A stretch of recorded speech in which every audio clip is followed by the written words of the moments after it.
Nous avons commencé dimanche passé une réflexion sur l'épître de Jacques et je vous invite donc aujourd'hui à continuer à reprendre notre texte, cet épître, qui après avoir parlé de l'épreuve comme un moyen de purifier notre foi et d'apprendre la patience, va à présent nous inviter à une autre chose très importante et dont nous manquons souvent cruellement, la sagesse. Reprenons le texte. Donc je reprends les 8 premiers versets avec une concentration sur une partie de ces versets. De la part de Jacques, serviteur de Dieu et du Seigneur Jésus-Christ, aux 12 tribus dispersées, salut. Mes frères et sœurs, considérez comme un sujet de joie complète les diverses épreuves auxquelles vous pouvez être exposés, sachant que la mise à l'épreuve de votre foi produit la persévérance. Mais il faut que la persévérance accomplisse parfaitement sa tâche afin que vous soyez parfaitement qualifiés, sans défaut, et qu'il ne vous manque rien. Si l'un de vous manque de sagesse, qu'il la demande à Dieu, qui donne à tous simplement et sans faire de reproche, et elle lui sera donnée. Mais qu'il la demande avec foi, sans douter, car celui qui doute ressemble aux vagues de la mer que le vent soulève et agite de tous côtés. Qu'un tel homme ne s'imagine pas qu'il recevra quelque chose du Seigneur. C'est un homme partagé, instable dans toute sa conduite. Jusque-là notre lecture.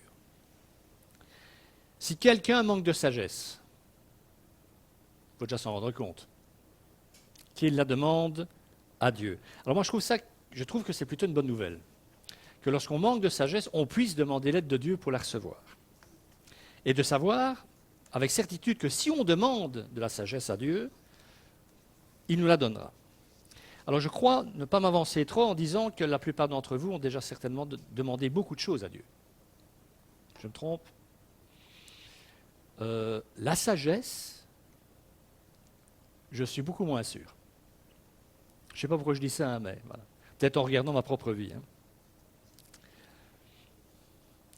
Et pourtant, si on reprend le texte du début, il parle de l'épreuve et puis il dit, vous pouvez demander de la sagesse à Dieu. Est-ce qu'il ne faudrait pas faire un lien objectif entre les épreuves qui parcourent notre vie, qui tapissent notre vie, et le fait que pour affronter ces épreuves comme Dieu le veut, il va falloir forcément lui demander de l'aide et en particulier la sagesse nécessaire pour vivre cette épreuve de la manière dont lui le demande. Je l'ai dit la semaine passée en introduction, on peut très bien prendre cette épître très juive dans son contexte et dans son contenu comme étant une sorte de succession un peu proverbiale de thèmes les uns après les autres que Jacques empilerait, à la manière d'un proverbe d'ailleurs. Je pense néanmoins qu'on se tromperait en faisant ça parce que pour moi il y a un lien véritable objectif à travers tous ces thèmes que Jacques va d'ailleurs développer encore plus profondément plus loin. En tout cas, à titre personnel, quand je lis le texte, ce lien, par exemple, entre l'épreuve et le fait de demander la sagesse me semble évident, en tout cas à moi, au travers de ma lecture. Alors, il y a un petit premier souci, cependant, qui peut surgir à ce stade. Ça en fera sans doute rire plus d'un ou sourire plus d'un de savoir que moi, j'y vois déjà un souci. Qu'est-ce que c'est la sagesse? Vous avez déjà lu ce texte, je suppose. Vous n'êtes jamais arrêté sur ce que Jacques veut dire quand il parle de sagesse? Parce que demander quelque chose dont on ignore tout, c'est un peu embêtant, non? Alors, on sait sans doute vaguement qu'être sage est plutôt positif, que ça peut aider, que Dieu aime bien ça. Après tout, on parle beaucoup de sagesse dans la Bible. On parle même de plusieurs types de sagesse dans le texte biblique. Mais peut-on véritablement demander à Dieu quelque chose dont on ignore tout, dont on ne connaît pas la définition, et dont nos vies manifestent parfois que nous en manquons cruellement? Donc, essayons donc d'abord de comprendre de quoi l'on parle, de telle sagesse, Jacques nous parle. Alors, c'est important de savoir de quoi on parle, car comme vous le savez sans doute, pour les chrétiens que nous sommes, l'ignorance a parfois été élevée à un niveau olympique et on se cache derrière cette ignorance. Je ne sais pas, donc je ne suis pas responsable. C'est un peu l'équation. Alors, la bonne nouvelle, c'est que Dieu tient compte de notre ignorance, mais cela ne nous dédouane jamais de notre comportement. Qu'un enfant ne sache pas lire à l'âge de 3 ans, c'est normal, on ne va pas lui reprocher son ignorance. Le même enfant qui ne sait ni lire ni écrire à 18 ans, il y a un léger problème. La prière de notre Seigneur sur la croix suffira à nous en convaincre. Rappelez-vous, Père, pardonne-leur, ils ne savent pas ce qu'ils font. Jésus peut adresser cette prière à son Père parce qu'il sait que l'ignorance est à l'œuvre dans le cœur de ceux qui l'ont mis en croix. Mais il prie quand même pour que Dieu leur accorde leur pardon. Ce qui signifie que si Dieu tient compte de l'ignorance comme circonstance atténuante, les hommes ont tout de même besoin d'être pardonnés par Dieu parce qu'ils sont bel et bien individuellement responsables devant lui de leurs actes, et en l'occurrence ici, dans mon exemple, de l'horreur de la croix. Donc, évitons d'élever l'ignorance au rang de système, parce que pour le coup, cette attitude manque singulièrement de sagesse. Donc, qu'entend-on par sagesse? Alors, la Bible distingue deux types, en gros, de sagesse. La sagesse de Dieu et la sagesse du monde. La sagesse qui est reçue et produite par Dieu et la sagesse qui est produite par le monde. On va prendre un texte dans la première épître aux Corinthiens où Paul, justement, va, je pense, bien exposer la différence fondamentale entre les deux. De fait, dit-il, ce n'est pas pour baptiser que Christ m'a envoyé, mais pour annoncer l'Évangile. Et cela sans recourir à la sagesse du langage, afin que la croix de Christ ne soit pas vidée de sa force. En effet, le message de la croix est une folie pour ceux qui périssent, mais pour nous qui sommes sauvés, il est la puissance de Dieu. Même événement, deux regards différents, deux vécus différents. Du reste, il est écrit, je ferai disparaître la sagesse des sages et j'anéantirai l'intelligence des intelligents. Où est le sage? Demande Paul. Où est le spécialiste de la loi? Où est le discoureur de l'ère actuelle? Dieu n'a-t-il pas convaincu de folie la sagesse de ce monde à travers la croix? Puisqu'à travers cette sagesse, le monde n'a pas connu Dieu en voyant sa sagesse, il a plu à Dieu de sauver les croyants à travers la folie de la prédication de la croix, d'un sauveur que Dieu donne à l'humanité pour venir mourir de la pire des manières sur une croix. Les Juifs demandent un signe miraculeux et les Grecs recherchent la sagesse. Or, nous prêchons un Messie crucifié, scandale pour les Juifs et folie pour les non-Juifs, mais puissance de Dieu et sagesse de Dieu pour ceux qui sont appelés, qu'ils soient juifs ou non.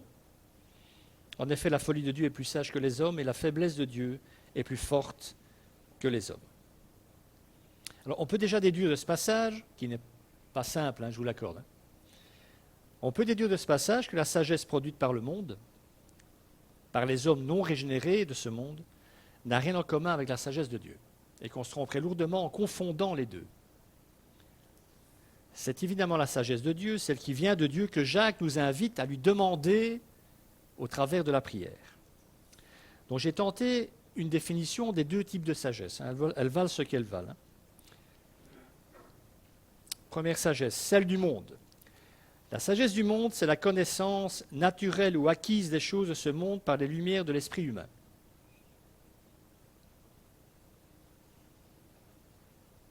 La sagesse du monde, la sagesse des hommes, donc sans Dieu, cette sagesse vient de leur capacité d'analyse de l'environnement dans lequel ils sont, et ils captent cette sagesse et en font une philosophie, si vous préférez.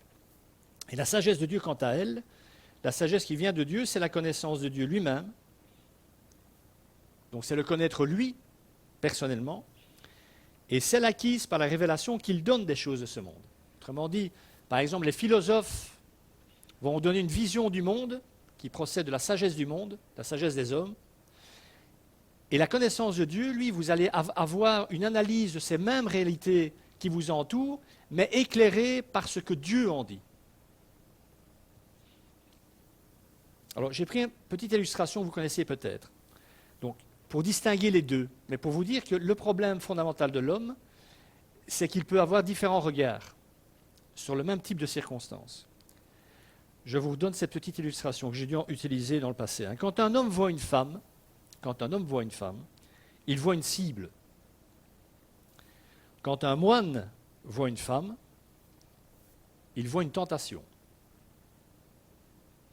Quand un chrétien voit une femme, ça c'est dans l'idéal, il voit un sujet de louange. Quand un loup voit une femme, il voit son dîner. Pourtant, ils voient tous la même chose, nous sommes bien d'accord. Le contraste que Paul expose sur un même thème dans le texte que nous venons de lire, je pense, est particulièrement frappant. La croix est l'expression de la sagesse de Dieu pour le salut du monde. C'est le regard que vous, chrétiens, avez sur cette croix. Enfin, du moins, j'espère. Mais le monde, avec sa sagesse à lui, considère le même événement, donc la croix, comme une folie. L'opposé, donc, de la sagesse de Dieu. Alors, ça ne veut pas dire qu'il n'y a aucune sagesse dans le monde. L'homme naturel, donc l'homme sans Dieu, peut agir parfois en adéquation avec la volonté de Dieu, mais ce n'est pas la norme, puisque la véritable sagesse vient de la connaissance de Dieu lui-même, de la foi en Dieu, en son existence non seulement théorique, mais aussi morale. Le livre des Proverbes dépeint d'ailleurs très bien l'état de l'homme, ne croyant pas ou vaguement en Dieu, car il est caractérisé par une chose, justement, cet homme qui ne croit pas en Dieu. Et vous allez voir quelle est cette chose. On a ici, dans ce texte, une personnification de la sagesse. Certains théologiens y ont vu une sorte de préfiguration du Christ. La sagesse crie bien haut dans les rues, sa voix résonne sur les places publiques, dominant le tumulte, elle appelle. Près des portes de la ville, elle fait entendre ses paroles, disant « Jusqu'à quand, stupides, vous complairez-vous à des sottises ? Et vous, moqueurs, jusqu'à quand prendrez-vous plaisir à vous moquer ? Et vous, insensés, jusqu'à quand détesterez-vous la connaissance ? Écoutez mes avertissements. Voici, je répandrai sur vous mon esprit, je vous ferai connaître mes paroles. J'ai appelé et vous m'avez résisté, j'ai tendu la main et personne n'y a prêté attention. » Ce qui caractérise l'homme sans Dieu, c'est l'absence de sagesse, la non-conformité à la sagesse de Dieu, à ce que Dieu dit. Et la manifestation de cette absence de sagesse est justement ce qu'il fait comme évidence qu'il ne connaît pas Dieu. C'est pour ça que dans la Bible, dans les Épîtres entre autres, quand les apôtres écrivent à des chrétiens parce qu'ils se conduisent en dehors de la sagesse voulue par Dieu, c'est pour ça que ça pose un problème. Parce que ce qu'ils montrent à travers leur vie manque singulièrement de cette sagesse de Dieu. Alors, par exemple, les théistes, donc les gens qui pensent qu'il y a un principe créateur dans l'univers, ça existe, hein. Pour assister, je ne sais pas moi, Einstein était théiste, il croyait qu'il y avait une sorte de grand architecte qui avait tout conçu. Donc plusieurs grands scientifiques au travers des âges se sont dit théistes, croyant en quelque chose, sans plus. Oui, mais croire en un principe qui régit l'univers, ça n'influence pas les actes des hommes, mes amis. Il faut un Dieu bien plus présent que ça pour que ce qu'il dit puisse passer pour nous pour de la sagesse. Car cette véritable sagesse repose sur quoi ? Paul le dit, sur principalement la connaissance personnelle de Dieu. C'est ce que dit entre autres le psaume 111. La crainte de l'Éternel, ou l'amour de Dieu si vous préférez, est le commencement de la sagesse. Tous ceux qui respectent ses décrets ont une raison saine, et sa gloire subsiste à perpétuité. Donc ceux qui craignent Dieu agissent raisonnablement, avec sagesse et non comme des fous. C'est ce qui les distingue, normalement. Alors, vous l'aurez peut-être déjà compris, on est soit habité par la sagesse de Dieu, soit habité éventuellement par la sagesse du monde. Et c'est lorsque nous sommes confrontés à des choix de vie, quand nous sommes confrontés à des décisions, ce qui arrive tous les jours. Si vous ne saviez pas, je vous informe que c'est tous les jours, les décisions. C'est dans ces moments-là, quand nous sommes confrontés à des choix à faire, que nous manifestons par quel type de sagesse nous sommes habités. Comme dans l'exemple cité par Paul. Pour un chrétien véritable habité par le Saint-Esprit, la croix, l'œuvre de Jésus, est la sagesse de Dieu au travers de laquelle il reçoit le salut par la foi. En revanche, pour le non-croyant, la crucifixion est un non-événement, une péripétie de l'histoire ou une folie lorsqu'on lui explique le sens profond de ce sacrifice.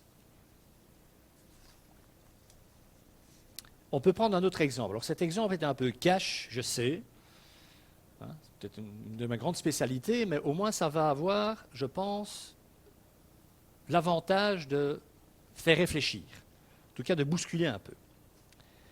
Imaginez, c'est le cas de personne ici, je sais bien, mais donc imaginez. Imaginez que votre fille de 16 ans vous annonce qu'elle est enceinte et qu'elle vous demande un conseil. Vous êtes ses parents. Elle est aux études, à 16 ans il vaut peut-être mieux. Elle est donc très jeune et sa vie va être bouleversée par la venue de cet enfant. Nous sommes d'accord? Alors les parents, c'est par expérience je dis ça aussi, en tant que pasteur j'en ai vu défiler moi ce genre de situation. Les parents vont commencer par imaginer le scénario de la vie de leur fille avec toutes les conséquences pour elle d'élever un enfant à l'âge de 16 ans.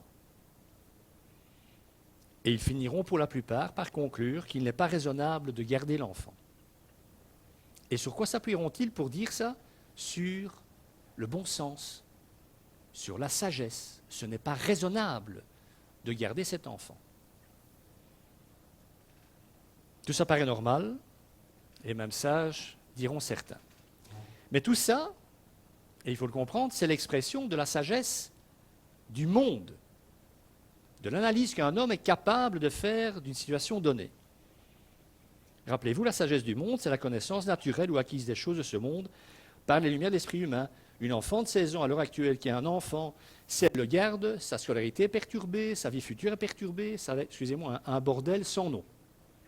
Ça, c'est l'appréciation de la sagesse du monde. Autrement dit, ce n'est pas raisonnable de garder cet enfant, ce n'est pas sage. Vous aurez remarqué au passage qu'à aucun moment dans mon exemple, on ne mentionne Dieu, ce que lui a à dire dans sa sagesse. C'est vrai que j'ai oublié de préciser que les parents de mon exemple étaient chrétiens. Oups! Mais ils agissent comme les autres. Ne vous leurrez pas. La plupart du temps, ça se passe comme ça. Alors, est-ce que la réponse de parents chrétiens doit être la même dans ce cas que celle que donneraient sans doute des parents non chrétiens? Alors, si vous doutez, si vous manquez de sagesse sur ce coup-là, je pense qu'il faut suivre le conseil de Jacques, prier pour que Dieu vous éclaire, vous donne sa sagesse, et il vous la donnera, et ça va être très vite fait. Tu ne tueras pas. Tu aimeras ton prochain comme toi-même. Voilà, par exemple. Alors, pourquoi est-ce que Jacques est si affirmatif? On dit, vous demandez la sagesse de Dieu, il vous la donnera. C'est quand même très affirmatif, il y a une sorte de certitude dans cette parole. Alors pourquoi est-il une telle assurance, Jacques? C'est simple, cette prière correspond parfaitement à la volonté de Dieu pour nous. L'exemple le plus célèbre étant celui de Salomon. Je reviendrai à mon exemple, ce que je dis ici est important pour alimenter la conversation. L'exemple le plus célèbre étant celui de Salomon qui demande à Dieu, un futur roi, il va monter sur le trône d'Israël, il se dit, je suis incapable, moi, de gérer un peuple. Et c'était la fonction du roi, de rendre la justice, de statuer juridiquement sur tous des cas que toute la journée durant, 7 jours par semaine, on va venir lui présenter. Et Salomon, dans son humilité, dit, mais moi je suis incapable de faire ça.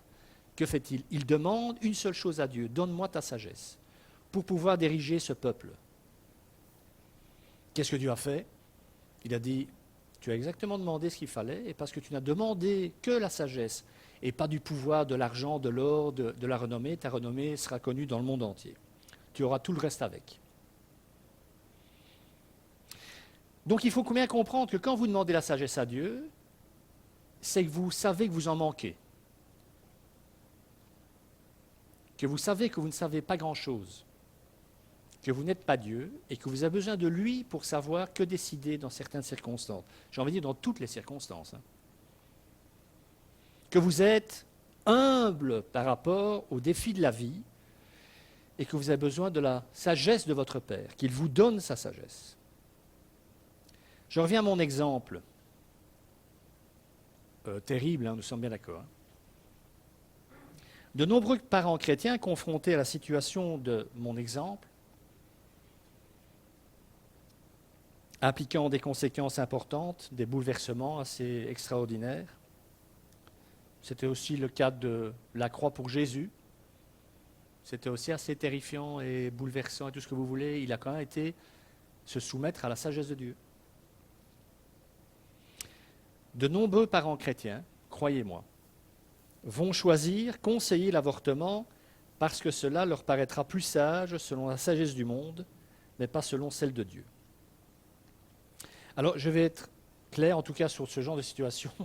C'est clair que souvent, si pas tout le temps, suivre Dieu, suivre le chemin de Dieu, c'est le chemin le plus difficile.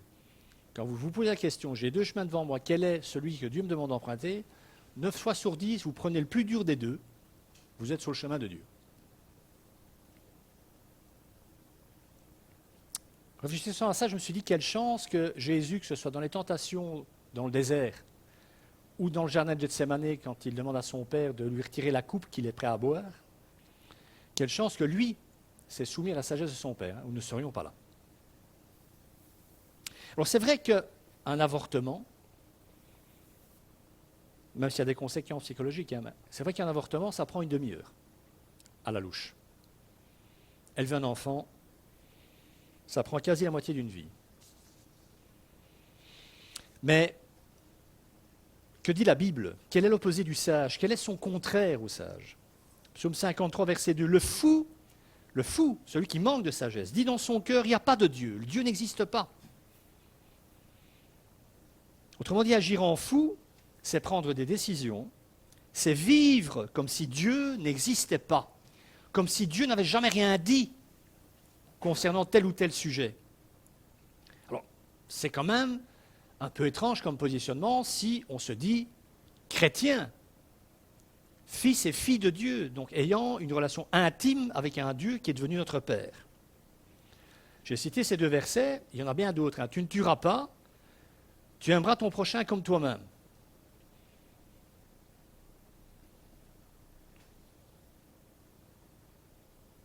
L'enfant à venir, dans mon exemple, aux yeux de Dieu, ça n'est pas un problème.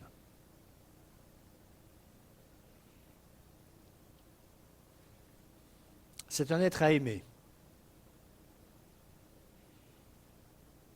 Du même sang que ceux qui sont en train de discuter de son sort. Un être porteur de l'image de Dieu. Et potentiellement, un futur enfant de Dieu. Peut-être même un futur serviteur de Dieu.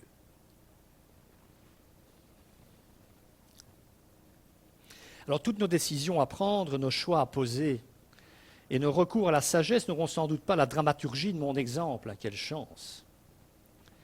Mais le principe reste posé. Et de là sans doute aussi le sens du mot sagesse qui peut aussi signifier connaissance.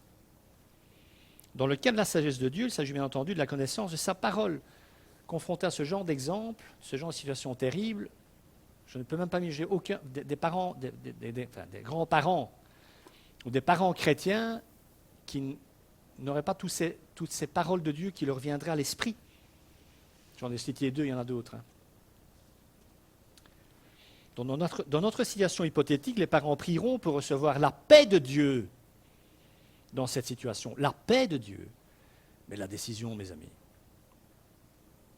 le conseil à donner, connaissant la volonté de Dieu sur le sujet, ils choisiront quoi? Ils choisiront la foi en Dieu. On va te faire confiance, Seigneur, sur ce coup-là, même si ça sera dur. On va choisir l'obéissance à sa parole et l'amour envers leur prochain. Je pense donc que ces parents-là conseilleront à leur fille de garder l'enfant. Parce que c'est dans le cas contraire, mes amis, quand vous allez partager ça en tant que chrétien avec des amis qui ne le sont pas, ces amis vont dire « Ouais, mais t'as bien fait, c'est franchement, moi j'aurais pris la même décision. J'aurais pris la même. » C'est bien ça le problème. Bon, c'est terrible comme exemple. Hein. Vous connaissez, quitte à prendre un exemple. Allons-y gaiement.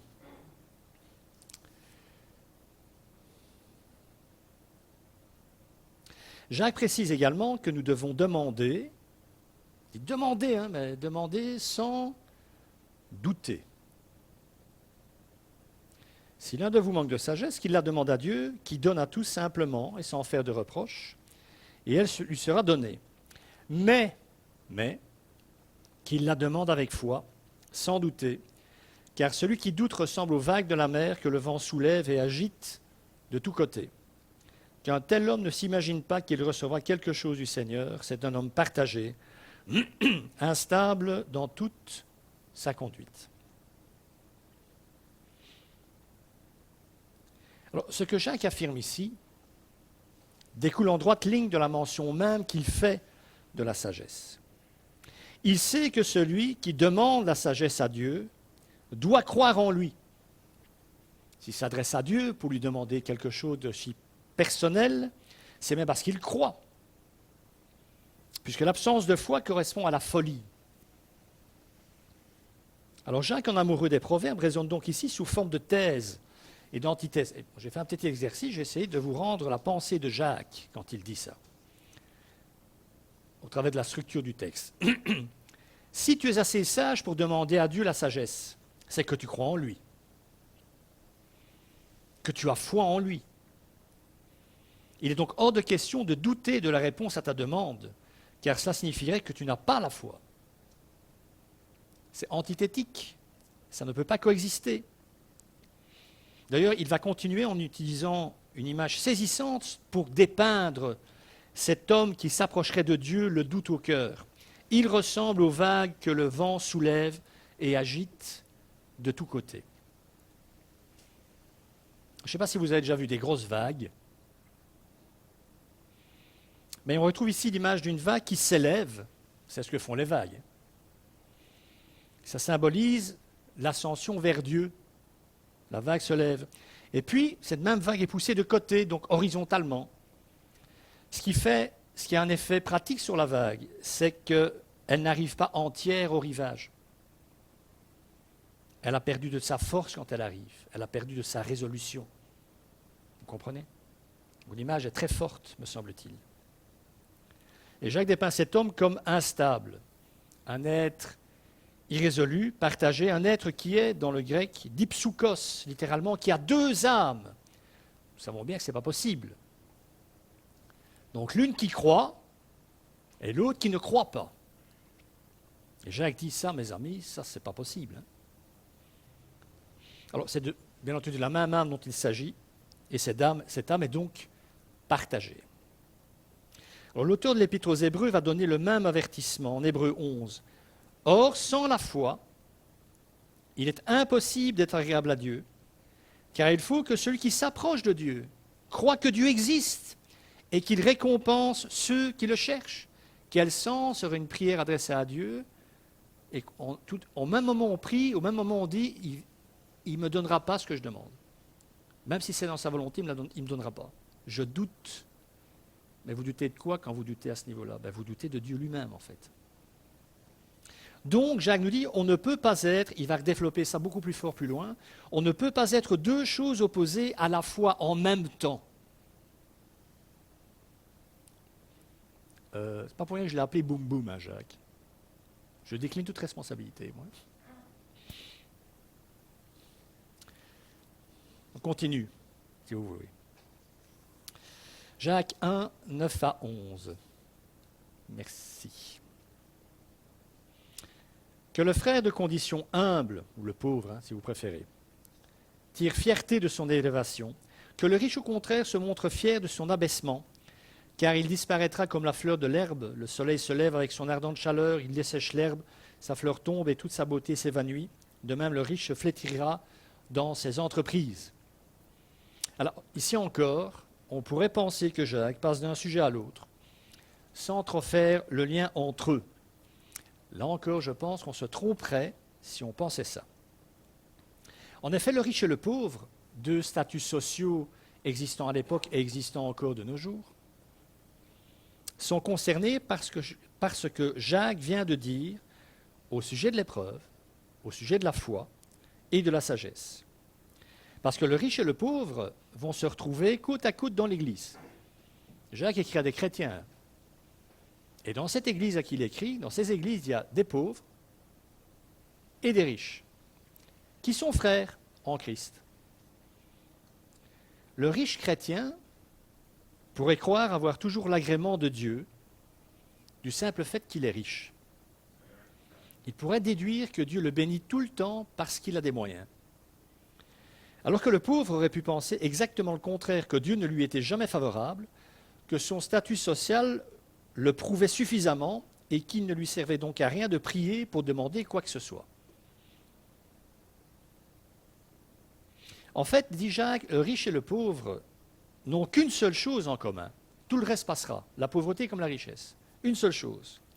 Une seule dont ils puissent se glorifier, dire « c'est super, merci Seigneur ». Et cette chose, c'est la grâce de Dieu, l'espérance de son royaume. Parce que le royaume est la seule chose qui ne passera pas. Car tout passe ici-bas, la pauvreté comme la richesse. Il nous suffit de repenser à ce que dit l'Ecclésiaste, que tout est du vent et poursuite du vent, y compris les richesses. Donc Jacques suggère que si le pauvre, l'affligé, l'opprimé, trouve dans sa position un moyen qui le libère du monde et le rapproche de Dieu, donc qui le libère de tout ce que le monde recherche et le rapproche de Dieu, elle lui procure une élévation qui fait sa joie et sa gloire, car pour lui la pauvreté est une épreuve perpétuelle qui peut le transformer en action de grâce. On retrouve la notion d'épreuve. Un pauvre, un véritable pauvre, de tout temps, sa vie est une épreuve continuelle. Et le pauvre chrétien, il y en a aujourd'hui, dans des régions du monde où ils n'ont rien, il y a des chrétiens qui louent Dieu pour le rien qu'ils ont. Et qui font donc de cette pauvreté un moyen d'approfondissement, d'intimité et d'élévation vers Dieu. Et ce qui est vu dès lors par le monde, qui considère comme la pauvreté comme le plus grand des malheurs, même parfois comme une punition, ou au mieux une fatalité contre laquelle on ne peut rien, devient une vie ayant un poids de gloire non négligeable aux yeux de Dieu. Mes amis, quand on réfléchit, c'est le chemin terrestre suivi par Jésus, qui n'avait pas un endroit où reposer sa tête, mais qui vivait chaque instant comme une bénédiction de Dieu. Rappelez-vous la multiplication des pains. Il y a combien? 5 pains, 3 poissons, 3 poissons et 5 pains, je confonds toujours les deux. Enfin, il n'a rien. Voilà mon dictionnaire biblique ambulant. 5 pains, 2 poissons, donc rien. Il a des milliers de gens à nourrir, il n'a rien. Il commence par faire quoi, Jésus? Il se plaint, il se lamente, il dit à Dieu, mais donne-moi plus de poissons, fais quelque chose. Non, il remercie pour qu'il a. Rappelez, c'est ce qu'il fait. Il lève, il dit, et il demande la bénédiction de Dieu sur ce pain, sur ce poisson et ces pains. Il rend grâce pour le peu, pour l'insuffisant qu'il a. Jésus a donc montré l'exemple d'une vie pauvre aux yeux des hommes, mais riche aux yeux de Dieu. Une vie centrée sur Dieu et sur la reconnaissance. Donc, en se glorifiant en quelque sorte de cette élévation, le pauvre résistera à l'action déprimante de la misère et de la souffrance, parce qu'il ne suffit pas de tenir dans la pauvreté, il faut aussi donner un témoignage de vie qui honore Dieu. Vous savez, au Moyen-Âge, les ordres on n'a pas vu la multiplication de certains ordres dits mendiants qui ne possédaient rien, qui ne voulaient rien posséder, comme Saint François d'Assise, donc les franciscains, pour rien. C'est en réaction à l'opulence de l'Église de l'époque. Ils ont dit, mais Jésus n'avait rien. C'est cet exemple-là qu'il faut remontrer. Le pape François, Seigneur, pardon, je cite un pape. Le pape François, dans sa prise de fonction, a dit « Je veux une église pauvre pour des pauvres ». Et les franciscains. Non, les jésuites. C'est ça, hein? Mais il a au moins lu Saint François d'Assise. Venons-en aux riches maintenant. Le riche, au contraire, l'heureux, selon la sagesse du monde, comme la sagesse du monde regarde le riche, on leur dit « Waouh, qu'est-ce qu'il a comme chance, hein? Wow, tout lui réussit, tu as eu le pognon qu'il a. » Donc si le riche, au contraire, arrive à comprendre que ses avantages en nature peuvent le rendre orgueilleux et suffisant, comme n'ayant pas besoin de Dieu et de sa sagesse, s'il arrive à se sentir plus pauvre aux yeux de Dieu que le dernier des pauvres, ne fût-ce que spirituellement, s'il arrive à se rendre compte qu'il est destiné à passer comme la fleur de l'herbe, comme le dit très joliment Jacques, cette double constatation, qui est produite par la sagesse de Dieu, par l'Esprit Saint, le rendra humble. L'humilité est la seule chose dont il puisse se glorifier, car c'est la seule chose qui rende possible pour lui l'impossible. C'est juste ce qu'il dit, entrer dans le royaume de Dieu alors qu'on est riche. Jésus dit, il y a très peu de riches qui rentreront dans le royaume, parce qu'ils vont mettre leur confiance et leur sagesse dans leurs biens, dans leurs possessions, et pas en Dieu. La sagesse de Dieu peut donc rendre le pauvre riche de la connaissance de Dieu et le rendre dépendant tous les jours au quotidien de lui. Donc ça provoque forcément une intimité profonde entre Dieu et le pauvre. Alors que la même sagesse divine peut rendre le riche pauvre de cœur, comme le dit Jésus, dans son humilité. Et c'est dans ce cadre-là aussi que dans l'Église, les deux pourront cohabiter en bonne harmonie. Contrairement, par exemple, à ce qui se passait à Corinthe, quand ils mangeaient ensemble, il y a les riches apportaient à manger, ils étaient ivres-morts et repus, et les pauvres mouraient de faim. Et ils étaient pourtant frères en Christ. Rappelez-vous la parabole de l'homme riche et de Lazare en Luc 16. Vous vous rappelez? C'est une parabole. Hein? Lazare est un pauvre qui est là, couvert d'ulcères, il n'a rien, enfin comme tous les pauvres, il est couché dans la rue, devant la porte d'un riche, notoirement connu parce qu'il est très riche, qui ne lui donne rien, qui ne s'occupe pas de lui. Puis les deux décèdent et Jésus, dans sa parabole, dit que l'un rejoint, le sein d'Abraham, donc le lieu des croyants, et l'autre, il rejoint un lieu de tourment et de punition. Et on a beaucoup ergoté sur le sens de cette pauvreté de cet homme. Comme si, parce qu'il était pauvre, il montait directement près de Jésus. Comme si la pauvreté suffisait à être sauvé. Ce n'est pas ça que Jésus dit, évidemment. Le pauvre ne rejoint pas la présence de Dieu après sa mort parce qu'il est pauvre, mais bien parce qu'il a fait de cette pauvreté, un habit de fête, un lieu de visitation, une habitation dans l'esprit. C'est pour ça qu'il rejoint la présence de Dieu. Je termine. Ne laissons pas la lune, très politique tout ça, occulter notre soleil. Ne laissons pas la sagesse du monde nous cacher la vraie sagesse, celle de Dieu, celle que l'on peut demander et qu'il a la volonté de nous transmettre. Car il est un père qui aime ses enfants et veut leur donner le meilleur. Mais pour savoir quoi demander ce meilleur à Dieu, il faut être un sage selon la sagesse de Dieu. Que le Seigneur bénisse sa parole et qu'il vous bénisse. Amen.